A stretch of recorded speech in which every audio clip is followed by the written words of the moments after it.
আপনি হাসান আব্দুল্লাহর কথা বলতে পারেন, একদম ঘরে ঘরে তিনি চলে গেছেন, মানুষের মনে হৃদয়ে স্পটে তিনি চলে গেছেন। এনসিপিতে দেখলাম যে বেশ হেভি ওয়েট অনেকেই জয়েন করলো।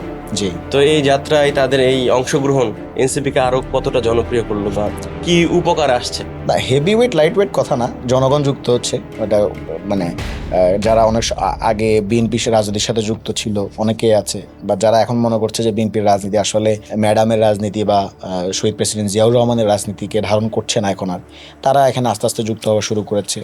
আবার জামায়াত ইসলামের তরুণ অংশটা যারা ভাবছে যে আমি কেন 71-এর দায় নিয়ে রাজনীতি করব, এরকম একটা অংশ আছে, তারাও আবার এখন নতুন করে যুক্ত হচ্ছে এনসিপিতে। ফলে নানা সারির লোকজন এখানে আছে, এখানে একদম সেন্টার রাইট থেকে শুরু করে সেন্ট্রাল লেফট অনেকেই যুক্ত হচ্ছে। এবং আমি মনে করবো যে এই যুক্ত হওয়াটা শুরু হয়েছিল 5 আগস্টের পর থেকে, তারা আমাদের সাথে যোগাযোগ করা শুরু করেছিল। বাট আমাদের একটা ব্যর্থতার জায়গা হচ্ছে আমরা হয়তো সবার কাছে রিচ আউট করতে পারি নাই, আমরা হয়তো তৃণমূলে ওভাবে এখন পর্যন্ত চষে বেড়াতে পারি নাই, যেভাবে গ্রামে গ্রামে ঘরে ঘরে ঢুকে যাওয়া, হ্যাঁ মানুষের কাছে যাওয়া, মানুষের কথাগুলো শোনা, সেভাবে এটা আমরা শুনতে পারি নাই। আমরা এটা হইতে পারে আমাদের বয়সের কারণে হতে পারে, আমাদের হয়তো ওই অভিজ্ঞতার কারণে হতে পারে, সাংগঠনিক অভিজ্ঞতা হয়তো ঘাটতি আছে অনেকটা। বাট সেখানে আমাদের কিছু কিছু আমাদের নেতারা ওভারকাম করেছেন সেটা। আপনি হাসান আব্দুল্লাহর কথা বলতে পারেন, একদম ঘরে ঘরে তিনি চলে গেছেন, মানুষের মনে হৃদয়ে স্পটে তিনি চলে গেছেন। আপনি হান্নান মাসুদের কথা বলতে পারেন, এলাকার মানুষ তার নাম শুনলেই তাকে একটা শ্রদ্ধার চোখে, ভালোবাসার চোখে, স্নেহের চোখে দেখা শুরু করছে।